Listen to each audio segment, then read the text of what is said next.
കൃത്യമായി നിയന്ത്രിക്കുകയും ചെയ്യുന്ന ആഭ്യന്തര വകുപ്പ് കൂടി കൈകാര്യം ചെയ്യുന്ന മുഖ്യമന്ത്രിക്കെതിരെയല്ല ഗവർണർ പറഞ്ഞത്. സംസ്ഥാനത്തിന്റെ ആഭ്യന്തര മന്ത്രിക്കെതിരെയാണ്. ആഭ്യന്തര മന്ത്രി നിയന്ത്രിക്കുന്ന പോലീസ് സംവിധാനത്തിനെതിരെയാണ്. ആ പോലീസ് സംവിധാനം എങ്ങനെയാണ് പൗരന്മാരെ രണ്ട് തരത്തിൽ കാണുന്നത് എന്നതിനെ കുറിച്ചാണ്. SFIയും KSUവും അതൊക്കെ വിട്ടോളൂ, പക്ഷേ അവർ പൗരന്മാരാണല്ലോ. 18 വയസ്സ് തികഞ്ഞവരൊക്കെ തന്നെയാണല്ലോ ഈ സമരത്തിനിറങ്ങിയത്. പൗരന്മാരോട് ഒരു സംസ്ഥാനത്തിന്റെ ആഭ്യന്തര വകുപ്പിലെ പോലീസ് സംവിധാനം എങ്ങനെയാണ് പ്രവർത്തിച്ചത്? അതിന് കൃത്യമായി അവരെ ചരട് വലിച്ച് നിയന്ത്രിച്ചത് ആരാണ്? ആ ചോദ്യം അവിടെ പ്രസക്തമാണ്.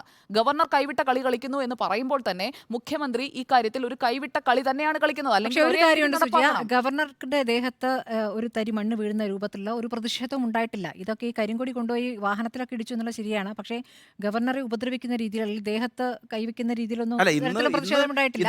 കൺഫർമേഷൻ ഇല്ല. അപ്പൊ ഗവർണർ തന്നെ പറയുന്നത് ഫീൽ ചെയ്തു. അല്ല, അതൊരു വടിയാണെന്ന് വീണു. അതൊരു വടിയായിരിക്കാം, കല്ലായിരിക്കില്ല, അതൊരു വടിയായിരിക്കാം, ഞാൻ അങ്ങനെ ഫീൽ ചെയ്തു.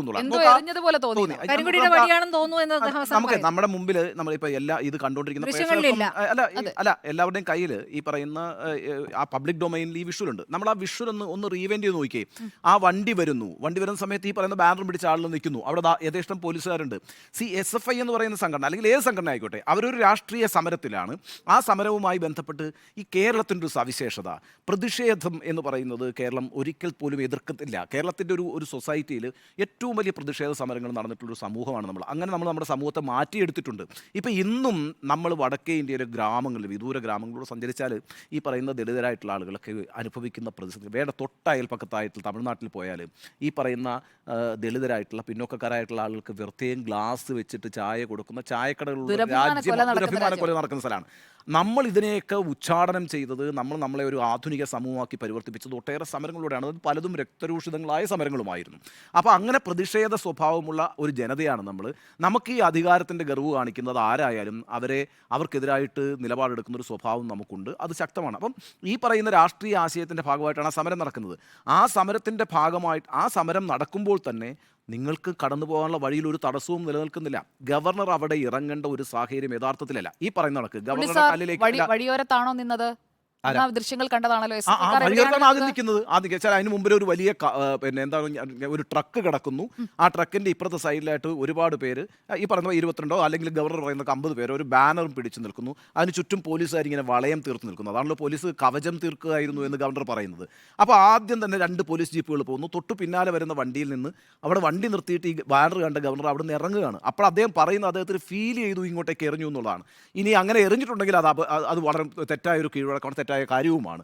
ഞാൻ പറയുന്നത് അങ്ങനെ എറിഞ്ഞിട്ടുണ്ട് എങ്കിൽ പോലും ഈ ഒരു ഗവർണർ റോഡിലേക്ക് ഇറങ്ങിയിട്ട്, ഞാനൊരു സാഹചര്യം പറയട്ടെ, അങ്ങനെ ഇറങ്ങി നിൽക്കുമ്പം എന്തെങ്കിലും ഒരു ചെറിയ കല്ല് വന്ന് ഗവർണറുടെ ദേഹത്ത് വീഴുന്നു എന്ന് വിചാരിക്കുക. ഒരു അൺവാണ്ടഡ് സിറ്റുവേഷൻ ആരും ഉണ്ടാക്കരുത്. അതിനകത്ത് മുഖ്യമന്ത്രി പറയുന്നൊരു കാര്യമുണ്ട്. നിങ്ങൾ you should not be a law and order issue. അതിനകത്തൊരു പ്രോട്ടോക്കോൾ ഉണ്ട്, അത് എല്ലാവർക്കും ബാധകമാണ്. ആ പ്രോട്ടോക്കോളിൻ്റെ ലംഘനം സംഭവിക്കരുത്.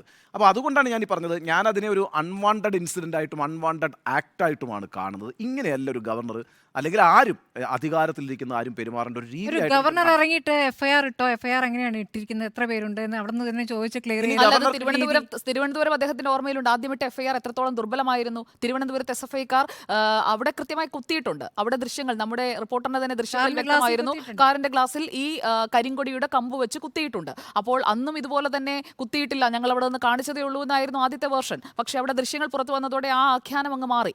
അവിടെ കൃത്യമായി വകുപ്പിട്ടത് എപ്പോഴാണ്? ഈ പബ്ലിക് പ്രോപ്പർട്ടി അല്ല, ഗവൺമെന്റ് പ്രോപ്പർട്ടി ആണല്ലോ. ഗുരുതരമായ വകുപ്പ് 124 രാജ്ഭവൻ ആവശ്യപ്പെട്ടിട്ട് ഇടുന്നൊരു വകുപ്പാണ്. അത് വളരെ പ്രധാനമാണ്, അക്കാര്യത്തിൽ സംശയമില്ല. പക്ഷേ ഇപ്പോഴത്തെ FIRന്റെ പ്രത്യേകത എന്താ? ഇവർക്കാർക്കും ജാമ്യമില്ലാ വകുപ്പ് പ്രകാരമാണ് ഈ FIR ഇട്ടിരിക്കുന്നത് തന്നെ. അതിനകത്ത് ഗവർണർക്ക് ഒരു വരി പോലും അങ്ങോട്ട് ആവശ്യപ്പെടേണ്ടി വന്നില്ല. ഇങ്ങനെയുള്ള വകുപ്പ് ചുമത്തണമെന്ന് പറയേണ്ടി വന്നില്ല. ഗവർണർ കയ്യിലേക്ക് കൊടുക്കുമ്പോൾ തന്നെ സംസാരിച്ചിരുന്നു. അതെ, DGP സംസാരിച്ചിരുന്നു. ഇന്നിപ്പോൾ DGPയെ കണ്ടിട്ടും അദ്ദേഹം സംസാരിച്ചിട്ടില്ല തിരുവനന്തപുരത്തൊരു പരിപാടിയിൽ. അപ്പോൾ പൊതുവെ ആർക്കും മുഖം കൊടുക്കാതെ പരിഭവങ്ങളും ഒക്കെ ആയിട്ട് നിൽക്കുന്ന ഒരു ഗവർണർ വേഴ്സസ് CM എന്ന് പറയുന്നൊരു സിറ്റുവേഷൻ. പക്ഷേ അത് അത്ര ഗ്രേവായൊരു സിറ്റുവേഷനല്ല. ഞാൻ വിചാരിക്കുന്നില്ല ആരിഫ് മുഹമ്മദ് ഖാൻ കേന്ദ്രം ഇടപെടേണ്ട ഒരു സാഹചര്യത്തിലേക്ക് ഇത് വികസിപ്പിച്ചു കൊണ്ടുപോകാൻ കഴിയുന്നു. ഗവർണർക്കെതിരെ കരിങ്കൊടി കാണിക്കുന്നു എന്നൊക്കെ പറയുന്നത് കേന്ദ്രത്തിന് ഇടപെടാൻ പറ്റുന്നൊരു സാഹചര്യമൊന്നുമില്ല.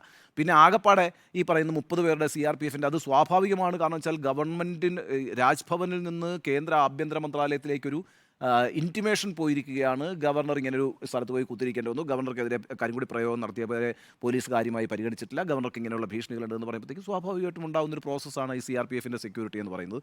അതൊരു വലിയ ഇഷ്യൂ ആയിട്ടൊന്നും കാണേണ്ട, കേന്ദ്രത്തിൻ്റെ ഒരു വലിയ ഇടപെടലായിട്ടൊന്നും ഞാൻ കാണുന്നില്ല അതിനെ. പക്ഷേ CRPF വരുമ്പോൾ ഇനി ഈ പ്രതിഷേധ സമരവുമായി വിദ്യാർത്ഥികൾ മുന്നോട്ട് പോവുകയാണെങ്കിൽ എടുക്കുന്ന വകുപ്പുകൾ അല്ലെങ്കിൽ അവർ കൈകാര്യം ചെയ്യുന്ന രീതിയൊക്കെ അടുത്ത് വരാൻ വ്യത്യസ്തമായിരിക്കും. പറ്റില്ല. അത് വരാനൊന്നും കഴിയില്ല. പക്ഷെ അപ്പോഴും ലോ ആൻഡ് ഓർഡർ സ്റ്റേറ്റിന്റെ കയ്യിലാണ്, പോലീസ് തന്നെ നിയന്ത്രിക്കും. കേസെടുക്കുന്നത് CRPF ചുറ്റും നിന്ന് അത് പ്രതിരോധിക്കും എന്നുള്ളതിനപ്പുറത്തേക്ക് ഇപ്പം ബ്ലാക്ക് കാറ്റ്സ് വരുന്നുണ്ട്, SPG വരുന്നുണ്ട്. ഒരിക്കൽ പോലും ഒരു അൺവാണ്ടഡ് സിറ്റുവേഷനിലൊക്കെ ആണെങ്കിൽ, ഇപ്പം പ്രധാനമന്ത്രിക്കെതിരെ ഒരു മൂവ് നടക്കുകയാണെങ്കിൽ പെട്ടെന്ന് പോലീസ്, ഇപ്പം ഇന്ദിരാഗാന്ധിക്കെതിരെ പിന്നെ വെടിയുതിർക്കുമ്പോൾ പെട്ടെന്ന് വന്ന് ആക്ട് ചെയ്യുന്നത് അവരുടെ സെക്യൂരിറ്റി പേഴ്സണലാണ്. അത്തരം സിറ്റുവേഷനിലൊക്കെ അല്ലേ ഉള്ളൂ. അല്ലാതെ ലോ ആൻഡ് ഓർഡർ സിറ്റുവേഷൻ ഇപ്പോഴും കൈകാര്യം ചെയ്യുന്നത് സ്റ്റേറ്റ് പോലീസാണ്, അല്ലെങ്കിൽ ലോക്കൽ പോലീസാണ്. പക്ഷേ ഈ ഒരു CRPF വളരെ ശക്തമായി കോർഡൺ ചെയ്യും. അത് വലിയൊരു, ഇനിയിപ്പോൾ ഈ പറഞ്ഞ കണക്ക് ഇറ്റ് ഇസ് നോട്ട് ഈസി, എളുപ്പമല്ല അദ്ദേഹത്തിന്റെ അടുത്തേക്ക് എത്തുക എന്നുള്ളത്.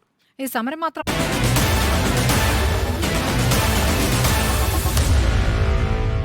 Meet the editors.